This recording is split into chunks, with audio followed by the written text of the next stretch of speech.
The banter in pre-season is going to be funny, man. Have you not seen the news that came out today? No, what happened? No. I'm not. They're trying to get grassroots football back as quick as they can, innit? Oh, seriously? Yeah, it was breaking news on Sky Sports. What? When are they thinking? No, I think they're saying basically that they want grassroots to return, innit? So they just need to work, even before a vaccine, that they're going to try and return it as well, innit? So I don't think people realise, I think grassroots alone improves, like, literally society. Like, it's so important, even from not even playing football, but disabled people, girls, there's so much people that play football in general just to get motivated or whatever, innit? So I think one of the main things they're trying to do is get it back, man. That's good news, man. That's good news. Like, literally, even me, myself, from a selfish point of view, I'm itching to get out there as well. What, you still want to play today, yeah? Did I get? You still want to play? Are you going to play? Yeah. I'm gonna play, man. I'm gonna play next season. Hey, Dylan, when you putting on your boots as well, man? Hey, listen, I just done an hour fitness session, yeah, and I'm tired, yeah. What's 1 hour? Once I get a bit more fit, a bit more sharp, you know, I might make a cameo appearance for like. What position do you play? I used to play centre back, innit, but I'm more of a centre mid now, you know, like a little Pirlo, you know. Yeah, man, you see when you got these young boys around you, you got to move forward, you know. Yeah. These quick, nippy strikers, you know, trying to run in and around you. It's long, bro. Trust me, man. Yeah, I can't. I think even with the scholars, our academy boys, I think I went centre half one time, and one of them twisted me up, and I was like, oh, shit. And what, in training? Yeah, I don't want to do it as well. I don't want to like body them because they're young, innit? They're like 16, and I'm a man now. So if I body them, ask Jide what I done when we played Dulwich. Oh, well, you were. You had to learn, man. Hey, Dylan, if you were there, yeah, I swear down, you would have cracked up. So we played Dulwich. Was it under 18s? Yeah, I think played Dulwich under 18s now, yeah. And there was no need for Mo to even go on the pitch. So he went on the pitch now, and he rattled this kid, innit? Nowhere near the ball. And their coach had to go out Mo, innit? And then Mo was like, oh, welcome to men's football, innit? It's too funny, man. No, but you know what it is though, Dylan, yeah? It was a good lesson, man. You know what it's like? It's like, I think he was running towards me, but from me watching him off the pitch, he always made the same run, and I was watching like where his feet move, innit? Yeah. So when I moved on the pitch, and I think he was doing a bit, yeah, I saw him coming, running, I just angled my body and he ran into my elbow, innit?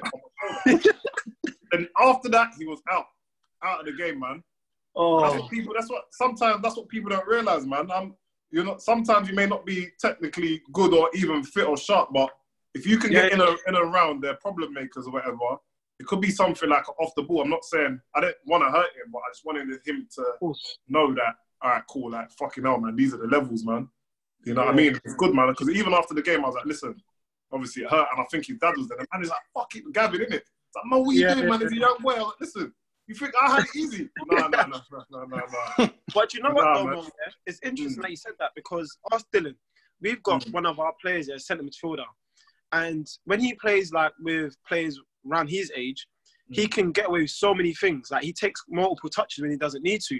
So one time I said to him, do you know if you play with like players that are a lot more experienced here, and you're trying to do certain things, you're trying to take more touches than you need to, you're going to get rattled. Like, someone's going to go through you. So that's him learning the hard way. So I'm like to him, you need to take less touches in certain areas. So there's one time in the game where he tried something audacious. Like, he could have moved the ball on like 1-2 touches, but he took multiple touches and then got rattled, and he got upset. And I was like, but listen, this is what I'm trying to say to you. You got to learn from this. You got to know that, okay, do you know what? I'm inviting someone to come and rattle. And the thing about, the guy actually got the ball as well. So that's how you prevent any injuries, isn't it? Just move the ball quicker. Like, you know, 100%. If you get 1-2 touches and move it quickly, do that. If there's a chance for you to dribble, you know, then dribble in it. But like, dribble in it, if you've got like 3-4 players around you, then just move the ball on. And you know what's a good point you made as well? Because obviously Dylan knows I spoke to your fresh today, and I didn't even realise this, but they were like, yeah, we came to your Rocker game first, and that was the first game that we said, like, raw, the level here is kind of better than what we thought it was going to be, kind of thing. And I was like, I remember them standing next to me, and obviously it was like, the level of communication that you're giving them, even at that level, was like, obviously your fresh guy played a semi-pro, and he was like, we don't even get that. And I was like, you know what the difference is? And he was like, what's the difference between pros and lower level players or amateur players? And I was like, the difference is the consistency. And a lot of these young boys don't know. You could be playing step 7 or step 8, but for you to stand out, number one, you need to be consistent in your position. And when I mean that, if you're a striker, unless you're banging 20 and 25 goals a season, you're not even going to get recognised. So my thing is, you can be banging in 20 goals and your team's bottom of the league, but that don't mean anything because people are going to look, or anyone that wants to take it to that next level, but he's scoring goals, but he's at the bottom of the league. And it's that question mark. Whereas if you're a centre-back, how many assists you got? Oh, Jide, I got 15 assists, but we're bottom of the league. So my thing is, unless you're doing what you need to be doing at the level you're playing at to a very good standard, the next level is, and the next question is going to be, can he now do what he done at step 8 into the Conference South? Yeah. And can he go in there and be consistent? Because if he's learnt the same things then, the higher up you go, can you be consistent? So, for example, you saying about this young boy and he does all the things, but once you turn professional, and like I said with our Rocker team, we played sick, but that's only for 60 minutes. Yeah. But my thing is, can we now see out a game for the last 30 minutes? Can we now get Jide on the ball and he calms everyone's nerves and he's consistent on what he does? So a lot of the stuff and communication that I was trying to give them from my experiences as coaches, you almost need that level head, not only as a coach or as a manager, but my thing is I took in my best information from trying to be intelligent and trying to work things out. So depending on what position you, and like Dylan said, like he wants to now go and play that Pirlo because Dylan's got the experience now. Yeah. He ain't got the legs, but he's got the experience. So when he's in there, it's true. Like, he's got to know what he has to do. You know what I mean, Jide? Yeah. And that's another thing, like the development of these players, because for me, like I was saying today, and even with the Man United guys, it's not necessarily the best players that are gonna that we want. And he said, Chris yesterday was like, Mo, every single player at Man United or in academies, they're all good. We're looking for the players that can turn up the last 10 minutes and score a goal. Yeah. We're looking for that player that can take the game at the scruff of the neck and take the team up. And these young boys need to understand across the board that, you know what, now you've got the potential of potentially getting looked at by Brentford staff. Can you now emulate what they already have and do the things that that person ain't doing? Even at the level that we're playing at, because that's what they're going to be looking at. You know what, Dylan, Jide, I like the midfielder. He can fit into what we're doing. And it's about him going in there and adapting to what he already has, because their environment is designed for them to succeed with the best coaches. Our thing is how much mental capacity can they gain whilst they're here for a short period of time. Education. Obviously, he was Rashford's school teacher, and it was like, Marcus was the type of person who'll come in and he'll always learn. He'll always do his work. I'm like, right, even at United, and on the video he even said, one of the boys was like, you just scored 2 goals, like, on your debut. Why are you even completing a BTEC? Yeah. But in his mind, because of his level of intelligence, he's at Man United, but he's still learning. Yeah. So my thing is, now you've got the system at DC and stuff, and the boys love their environment and they're there and they're getting that attachment. Can they now go and take that to a Man United? Can they now go take that to a Brentford? Can they now go take that into academy football? Because like I was saying to Dylan yesterday, and like I said to your fresh today, if I came out of the professional game at a young age, I'm going to DC. Yeah. I want to go in a rocker. I want to go rising ballers, but what pathways do I have into first team football? What partnerships do these guys have? Who's behind them? What other things can we do? What mentorship programs can they have? And once you're giving them a package and something different that they haven't got, they'll give you blood, sweat and tears, man. And look, a prime example is Tristan, you know? Yeah. You know what I mean? Like, it's interesting that you said that as well, because what we wanted to talk about was just like, you know, young players having a backup plan, having like a plan B. And obviously you put up Rashford and saying, you know, one night he's scoring 2 goals for the first team, and then the following day he's in classroom with a normal guy doing his BTEC. So obviously, you know, academically, he was putting in the same sort of effort that he was putting in on the pitch as well. And with a lot of young players, including myself as well, you know, being a young player, I didn't really have a plan B myself. And it's funny because obviously, you know, now that I coach and everything, if you had asked me back then, would I be a coach? I would have said no. I didn't want to coach. Like, I just wanted to play the game, and when I'm done playing, then, you know, along the way, I would have found out what I wanted to do, because I didn't know what I wanted to do. And, you know, like being in school, I'm not sure if it was the same for you guys. We had careers advisors coming in, advising us what we want to do at college and what you want to go on to achieve as well. And at that time, football was just the only thing. There was no other options. That was my plan A, plan B, plan C. And obviously it didn't work out that way. I played, 6 years in the Conference South. And even then, I was trying to push to try and get into the pro game. But unfortunately, it didn't happen. And it took, an injury and me being on the sideline for a long time for me to realize, you know what? I actually do love football. And whatever it is that I do, even if I don't become a footballer, I want to still be within the game. And the next best thing for me was to coach. And that's when I now discovered, you know what? I actually do like coaching. I like working with young people. And then I went on to do my level 2. And then ever since, I've just never looked back. And a part of me feels like, do you know what? I wish I knew that, when I was 15, 16.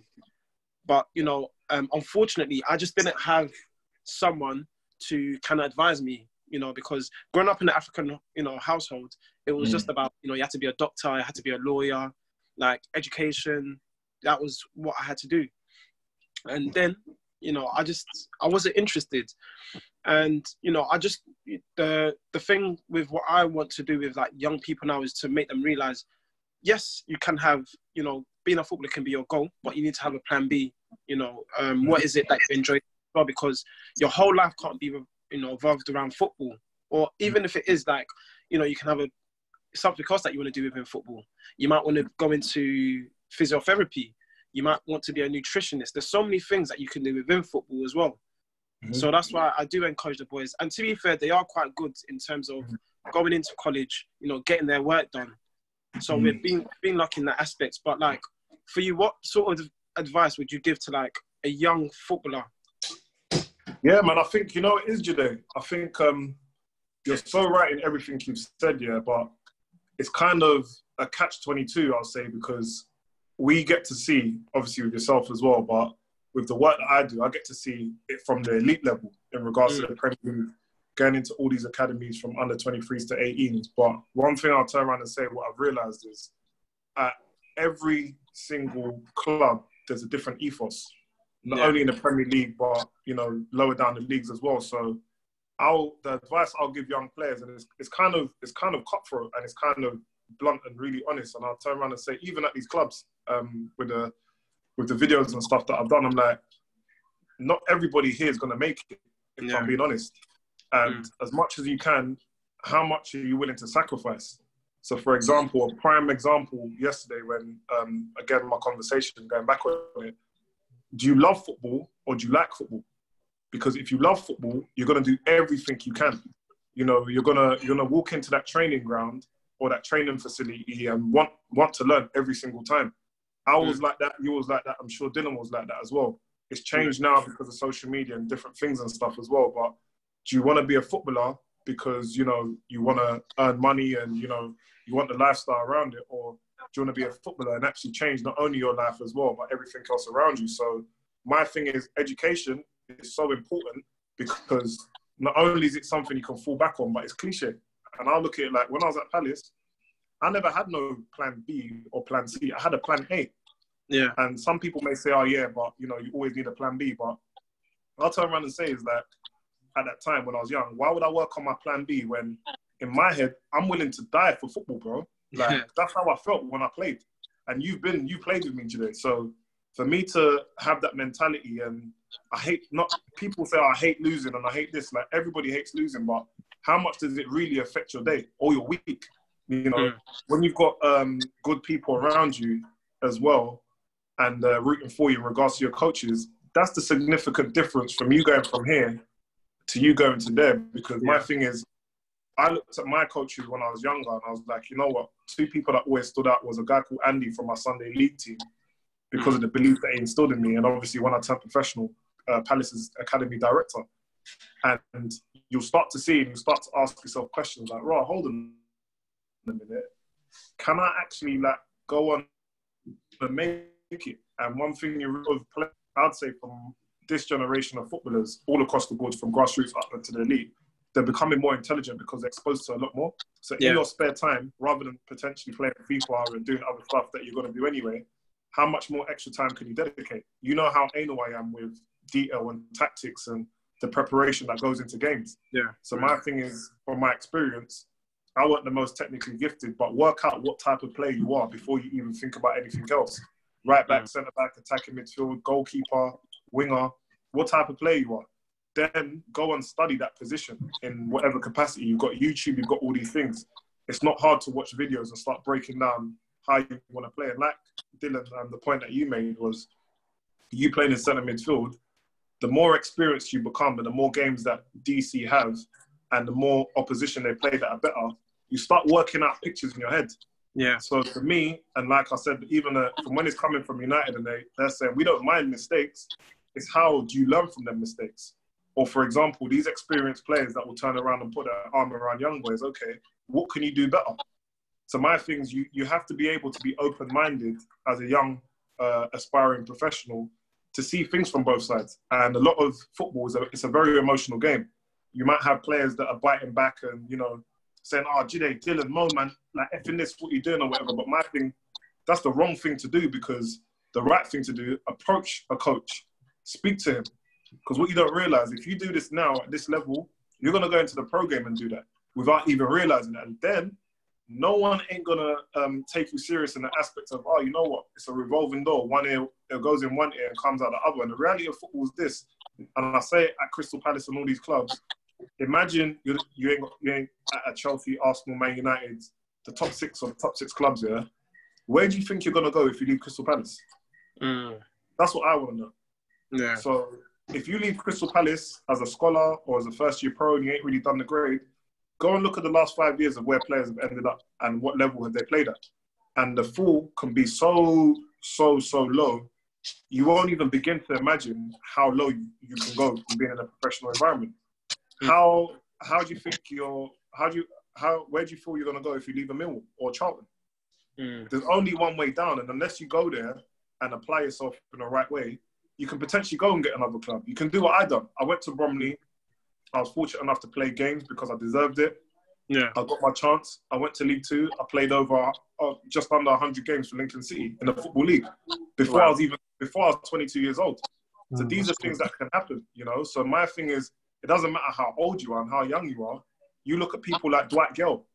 Dwight Gale and myself were in a bomb squad when we first went to when I was at Dagenham. This is someone that went into non-league, banging 30 goals for Bishop Stortford. The rest is history. Yeah, this guy's playing in the Premier League, you know, at Newcastle, Crystal Palace, banging in goals. So my thing is, it doesn't matter where you start; it's where you end up. And the only reason why you end up is football's more of a mentality thing. So my thing is, how much can I work on your mentality? Can I understand you as a player? You know, what makes that player tick? Do I really know who's in my change room? Do I really know who can tick? Roy Keane said it perfectly. Like, he was very fortunate enough to have the people and the players around him. He wasn't the best midfielder. No. But one thing, he was an absolute animal, and he was relentless because of the standards that he kept. So every day, it could be little things, you know, how many of your players wash and clean their own boots? Or how many people's boots are clean? And I know it may sound old school, but who's tackling their shirt? Who's walking into that room when I come into DC Academy? Who's standing up and shaking my hand? Or who's standing up and shaking you guys' hand? Who's saying good morning?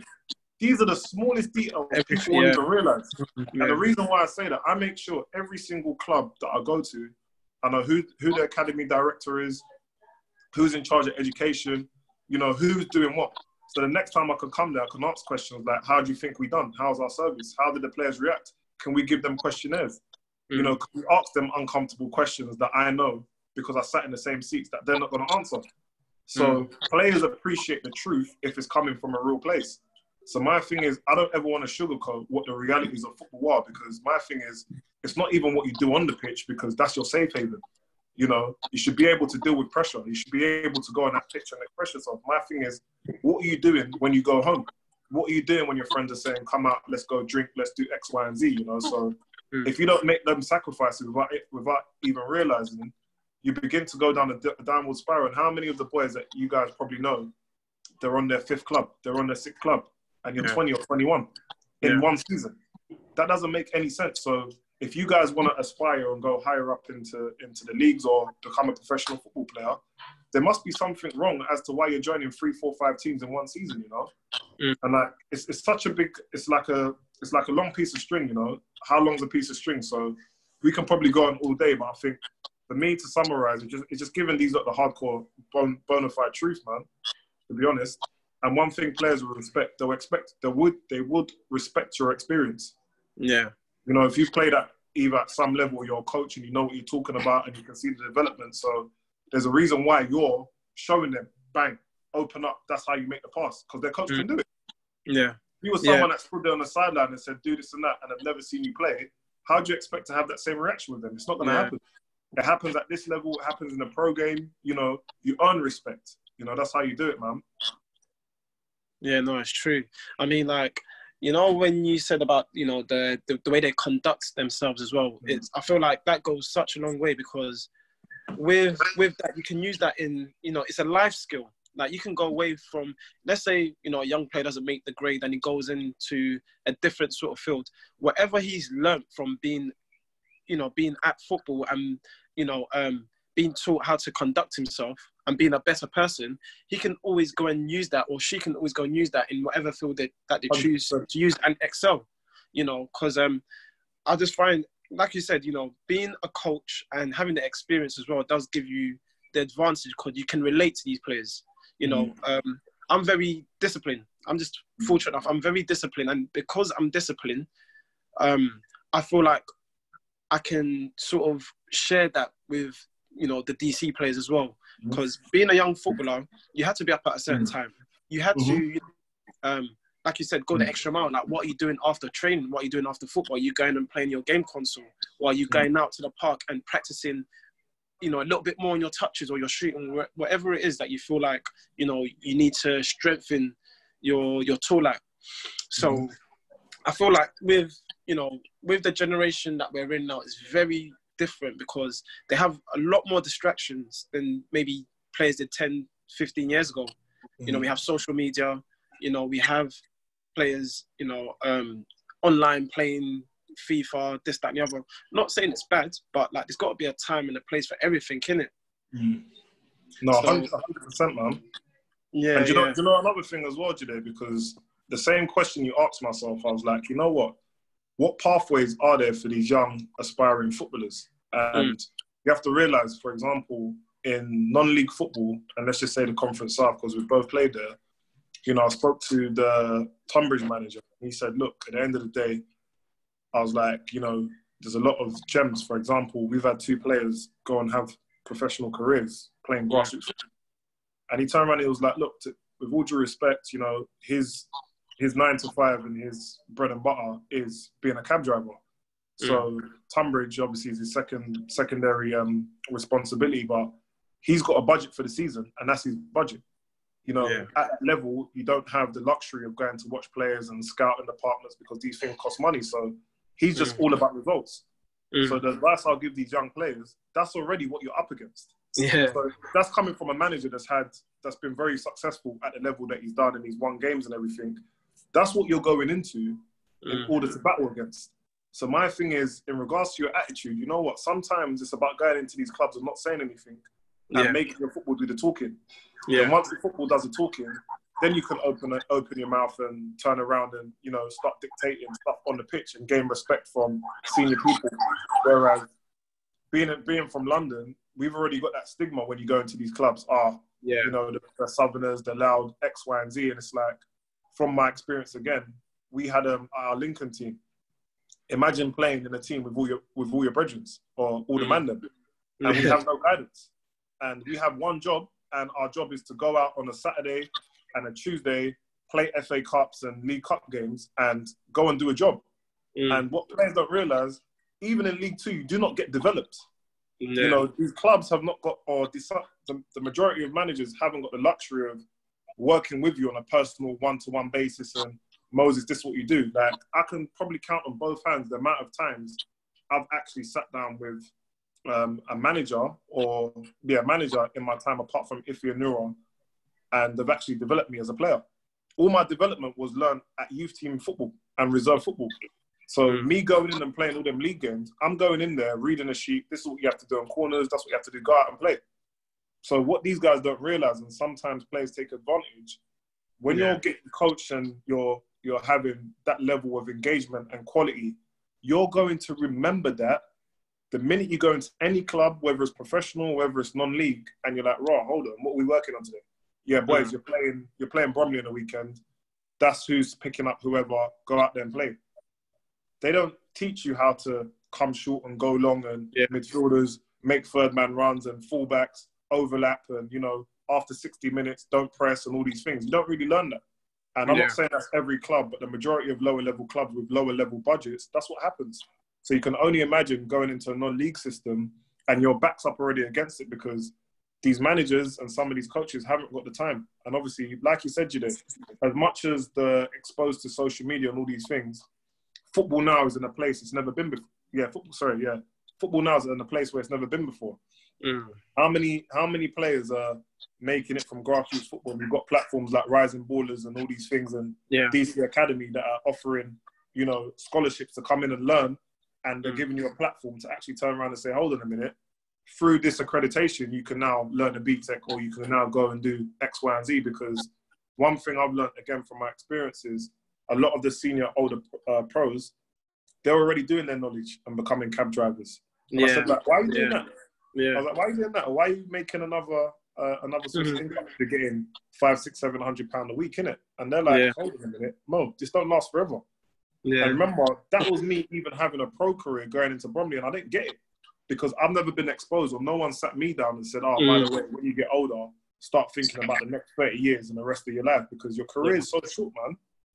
So that's the thing. I feel like you just said, I didn't get that education either. Like, the amount of players that I grew up playing with, and as soon as we hit 16, 17, they're doing their knowledge as well. Like, as soon as training's done or on the weekend, they're asking me, what did I do? I'm like, nothing, I just chilled. And they're telling me that, they had to go out, do their knowledge, or do whatever it is that they wanted to fall back on when football's done. So I just feel like sometimes, like you said, it's an uphill battle for us, because, we don't have that sort of exposure. We don't have someone to kind of guide us in that sort of direction. 100%, man. And you got to realise, the issues, not even the issues, but part of the problem is there wasn't enough when we was growing up in our generation for people that paved the way and gave us that knowledge. Or it's like, back in the day, people have elders and like whatever, but you got to realise for us, who really sat down and told me like, this is the pathway, or these things weren't around. Yeah, we played for teams and stuff and that as well, but our parents are like second generation Africans and Jamaicans. We're now setting a bar for our kids and this generation of people to turn around and say, right, you know what? From our knowledge and experience, this is the direction that we should go from. And, if we're being really open and honest, a lot of the issues and problems come from the Black community in regards to how we treat each other, how we speak to each other, how we engage, how we do all these things. So before they even come into football, you're almost inheriting bad habits and, kids that have dysfunctional backgrounds, and without no fault of their own, they're already going into environments where mum and dad may not even be there, or some of them may be homeless, or, some of their parents may be ex-drug addicts, or some of them are still on the road. So we're getting, this influx of people that really want opportunities. So the other side of it, a lot of these clubs may not understand necessarily what's happening in our community. And for example, we're blessed to be in an environment in South London where all the talent and the majority of the football talent, it's a hotbed. And you got to realise that how many of the players that that have personal things and you've had to deal with off the pitch, and you're like, right, you know what? I'm not even a social worker like that. Like, I haven't studied all these things, but these players believe in you. You know what I mean? So when people believe in you, you can only give them the best service. And the best service for you guys is not everyone's going to make it, man. You know what I mean? So that's not me being bad. That's not me killing your dreams. That's me turn around and say, just in case you don't, and you're not that 1%, there's 99% of people that don't make it. So the 1%, it's a very fine line and it's a very fine margin. So, you need to almost obtain some form of elite mentality, and it's the people that you're around and you're exposed to. So if you're exposed to negative environments and negative things, you're going to have negative outcomes. And I said this again today, it's like me playing football, it's almost like you're given a get out of jail free card. Oh, like, Moses, the baller. You know what I mean? Like, Why are we going to trouble him? Or we're going to play football in Peckham. Or, you told me a few stories. Yeah, like, or in Lewisham, and it's like, my energy is for football. Yeah. I don't really focus on what's going on and who's got issues with it. I just want to go there, show why I should be coming back, show why I need to be on that team. So people like Raw, like Sway, hey, you know you can actually play football. Yeah, by the way, I'm at Crystal Palace as well. So you almost earn, even though I'm not trying to be arrogant, but you almost earn that brownie point. So when you're walking around with your ball, why are people going to trouble you? Yeah. So my thing is, if you're focused on football and you're not focused on other things and you've actually got talent, it's people like us that are the elders or the older people in the scenario. They're like, right, you know what, man? We need to keep these men on a straight and narrow. And I'm not looking to let down any of you guys, just like I'll never let down any of my teammates. You know that, Jimmy. You played with me. Yeah. And, you know, even though I never made it to the top and obviously played in a Premier League and stuff, but I've got a significant story that a lot of people that then can relate, that a lot of people can relate to. So my thing is with these young boys, they're in worse situations than I've ever been. You know, and that you've ever been. So how can we work as a community to try and improve them and get them to the best places they can be, man? Yeah.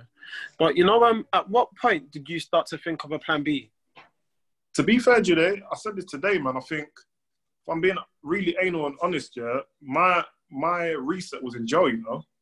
And up until the point I went to prison, like, I'd made good money from football. You know, obviously my career was cut short. Even when I retired, people don't know this, but I retired. Then 2 months after, that's when this whole case came about. And obviously we went to prison. We were given a lifetime ban. And I think the wake-up call was Whitewalk away, man.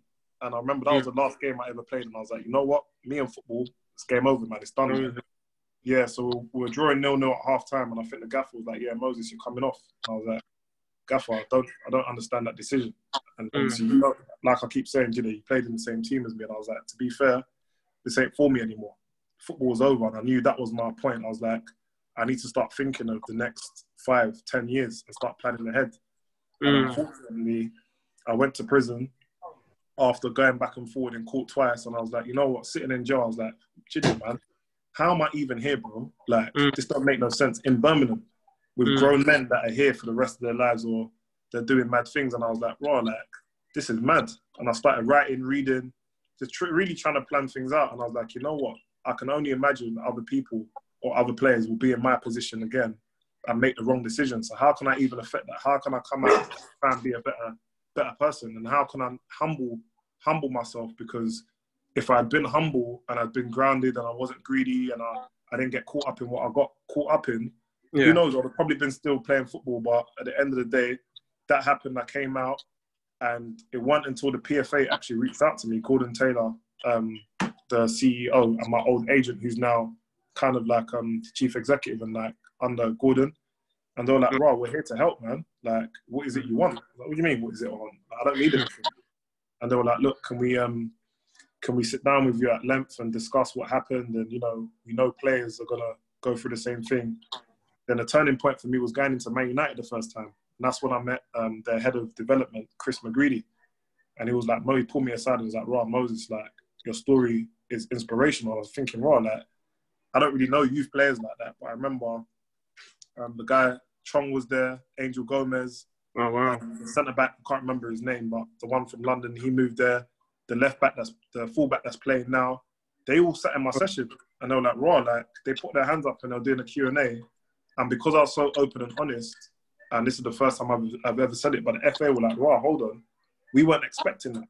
And you kind of have to go and keep to the lines of, you have to tell them not to do it and that. And I was like, to be fair, why am I going to do something if I can't tell people the full truth? Yeah. And after that Man United visit, I didn't do one for 2 months. And the people at the PFA literally fought for me. And they were like, you know what? You need this guy to get back in because we're showing his video and his story. And players are asking so many questions. And from then on, that was like 4.5 years ago.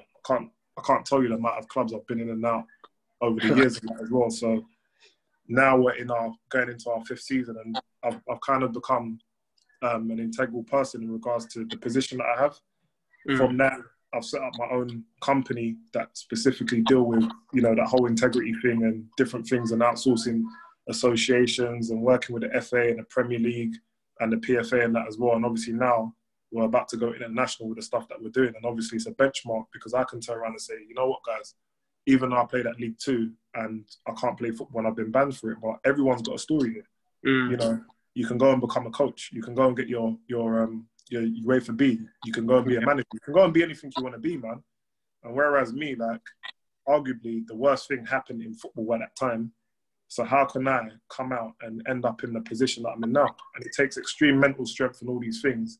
And I'll never be in the position I'm in if I never had the right people around me now. And, you know, when I came out of prison, man.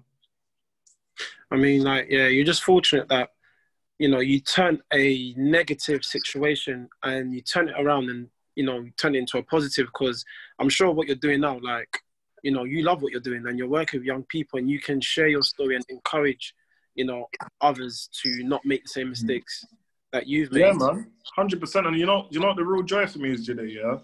And people don't realise it, but you know when you know what, this is me being honest, man, and keeping it 100, but you know when you don't think about money or you don't think about chasing things, you don't think about the luxurious things, and you really strip yourself down. And I always said to myself, like, Raw, what do I want to be remembered by?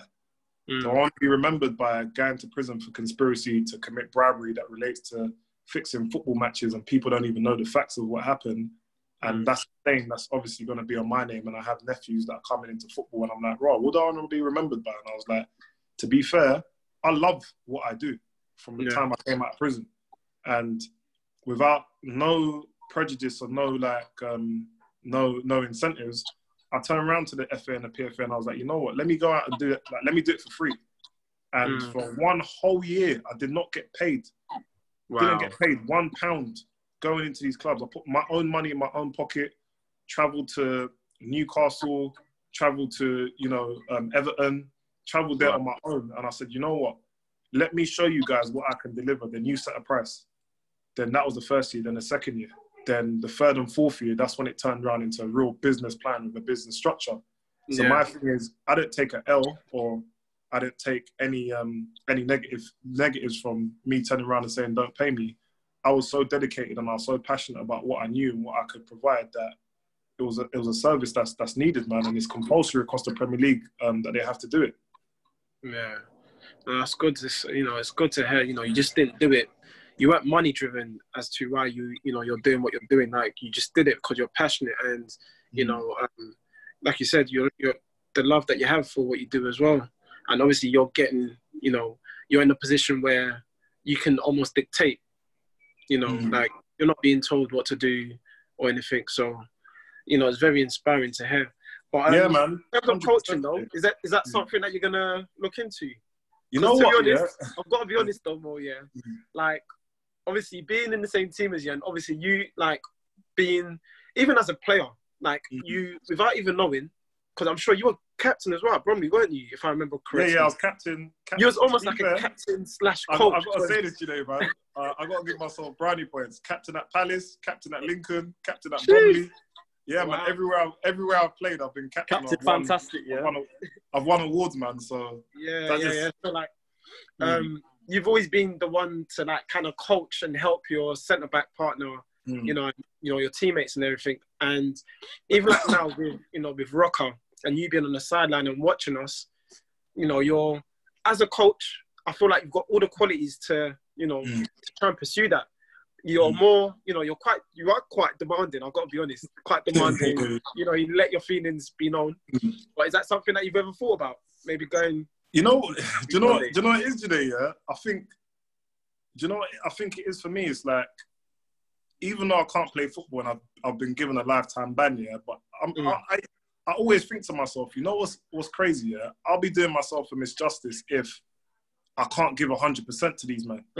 My thing is, yeah, you can have the talent, but the other side is, can you understand football in a different capacity? So coaching, to be fair, I think I'm way too passionate to be a coach, man. And you got to realise, like, you've known me for the last 5 years, yeah? And in certain circumstances, my whole thing is, unless you're significantly gifted and you're above everyone else, everyone's in the same boat here, man. Yeah. So there ain't no player in any team, you know, whether it's been Lincoln, Bromley, obviously at Crystal Palace is different when you had Victor, Nathaniel Klein and them man coming through, but like no player here is better than really a cut above the rest above anyone. So if you man don't realise that, we're all here together. I've played X amount of games, but when I'm on that pitch, we're the same thing. So how are you not running and you're younger than me? How are you playing centre back and you're letting these strikers do X, Y, and Z? And I'm 30, ain't played football for 7 years, and I'm still better than you. That don't make no sense. And I've never been afraid to demand that from not only my teammates and stuff, but I don't mind falling out with people over football because I know where my heart is. And I know when I have done that, you've obviously clearly seen the results. But coaching, man, I think now, coaching, you know what it is? If I was to be a coach, you have bare these men trying to swing for me, man. Listen, but you know what? It is as well, though. Do you know what is? You know that with you, like you're the type of person. Like when it comes to football, and we're talking football, and obviously you're passionate, it can, for someone that is not very used to being, like demanded, like being told to do certain things, they might take that personal. But then with you, away from football, that you forget about what's happening on the pitch, and you're just Moses. But like you said, Jide, but it is what people don't realize. It comes down to what we're talking about in regards to your mannerisms and how you engage. And one thing you realize, a lot of people are conditionally scarred from past experiences. You got to realize, I had to learn that at 15. Like, fam, you can't talk to me like that. But what environment am I saying you can't talk to me like that? We're at football here. Yeah. So I'm coming from school, hanging around with hoodlums every other day, and I'm like, fam, you can't talk to a man like that. You mad? So when I've been watered down and had the wind taken out of me, I'm like, okay, I get it. It's not even personal like that. You know what I mean? So on the pitch, what I'm demanding from you, I'm demanding more of you because you're not good, if I'm being honest. And because you're not good, I need to be on you more so you can understand and feel pressure. So you got to realize every single player that can deal with the pressure, you can stick it on them. And my thing is, for me, I was that good at the level I was playing at, and when I could have gone and had my move to Villa and Birmingham, because constantly my gaffer was on me every day. So much I had to turn around and say to myself, fam, am I getting bullied, fam? Do I need to ring the PFA? This don't make no sense. Why are you on me so much? But what it made me think on the pitch, I cannot make mistakes. Yeah. I'm scared to make mistakes. I'm scared to go into that changing room today, and look around the change room, and it's so small, Swaibu, you lost your man on the thing. Like, bro, my head was getting hot. I remember, me and Morse played in the same Lincoln team for a year and a half. So imagine now, I think, who are we playing? FA Cup. This is Leeds United away, 20,000, Wow. I don't know what happened or what came in my brain, but I saw the ball and it disappeared in a night. So Becchio, the way he pinned me, bro, on the halfway line, all I felt was my nose. I was like, I think my nose is bleeding, fam.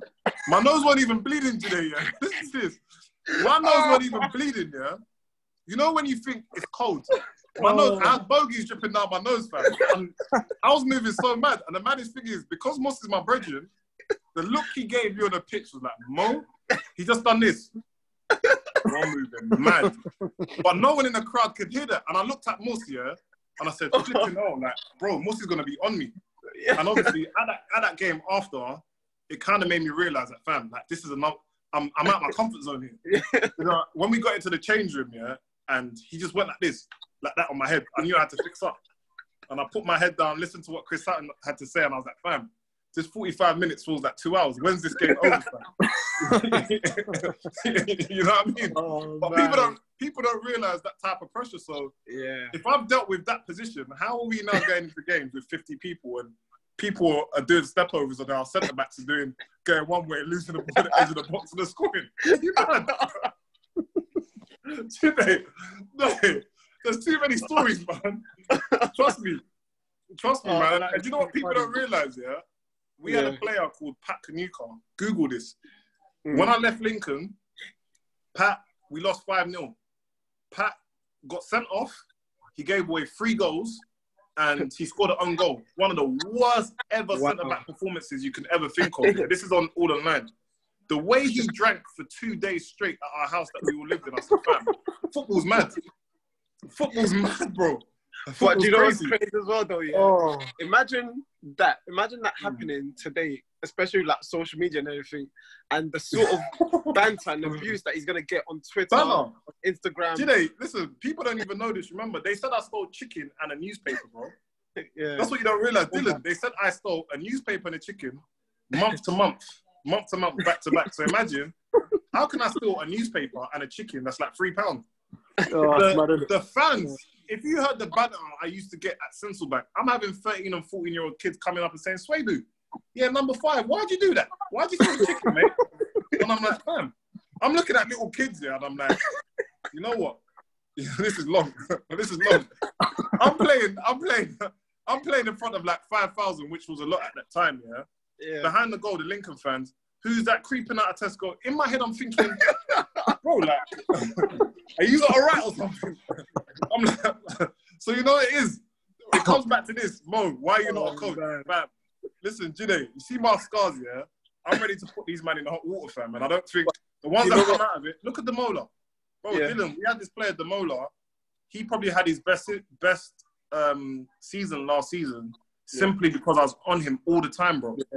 And I'm like, raw, like the Mola, you've been the most improved. And like, look at Malenga and all these other players, man. You can see the difference. But those stories, trust me, Jilly. Do you know what it is as well? I think the first time I come watch a Rocker game, he was playing, I can't remember I know who he was playing, but he was playing someone.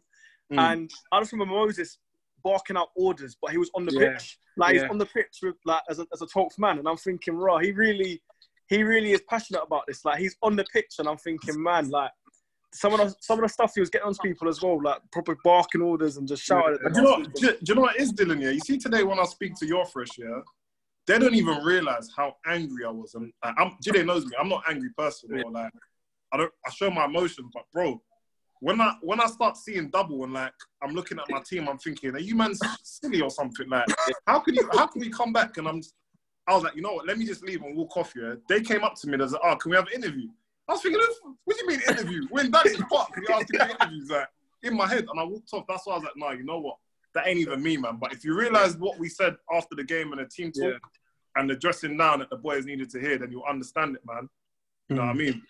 It made sense. I mean, like... Jide gave away a pen, by the way. Yeah, that's it. Man, I was at that game, innit? I remember because I come down... Do you know what, though? I'll tell you what, though, yeah?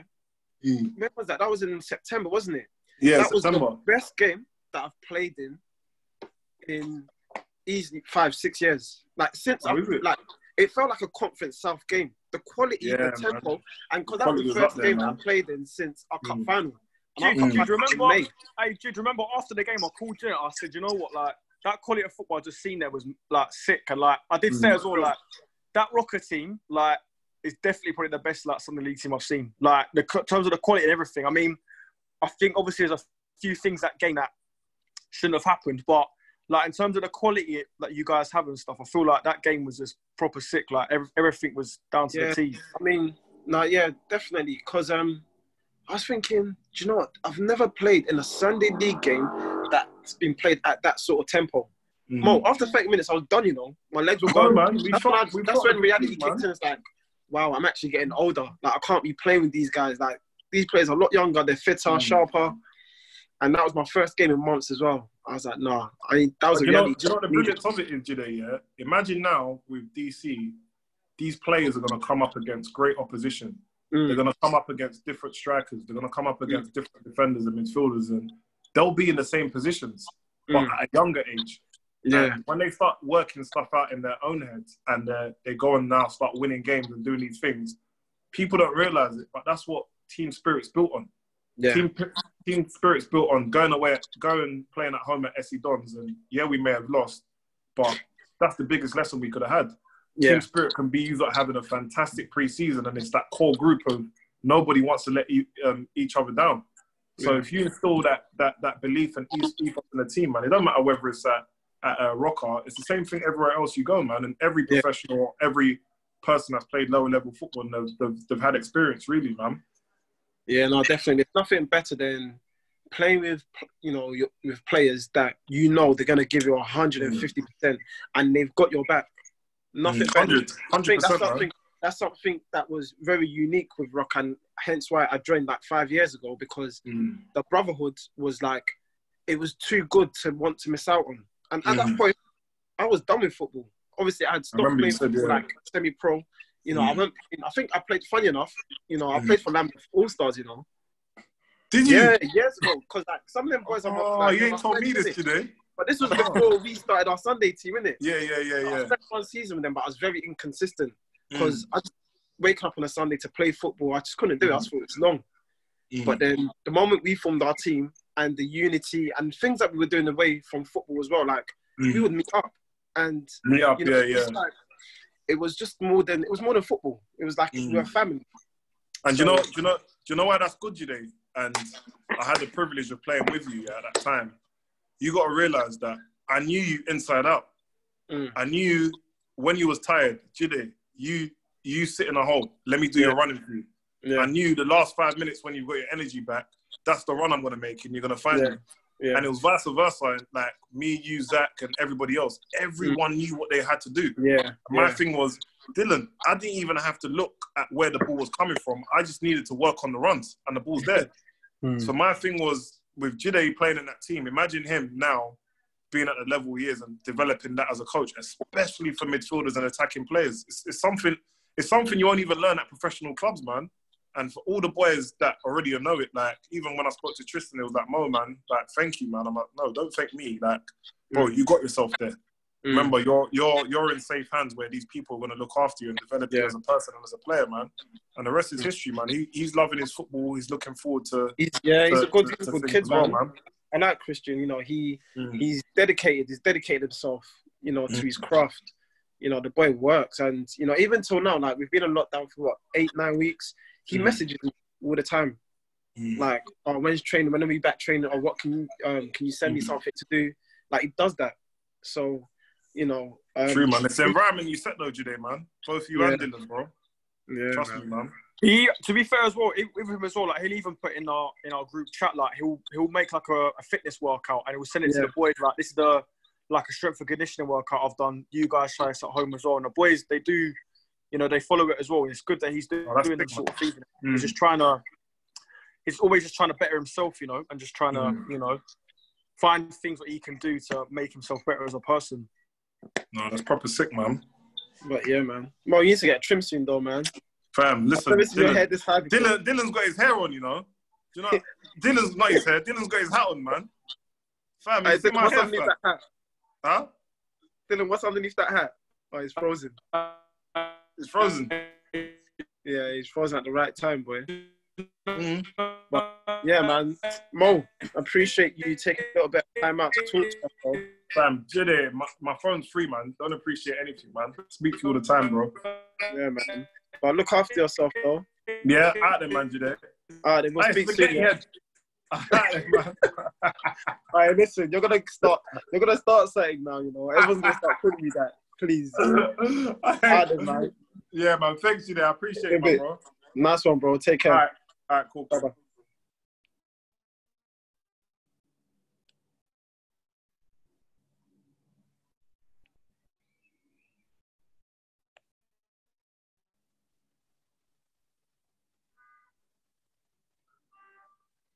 Dylan.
your phone going slow? Yeah, it's yours. Yes.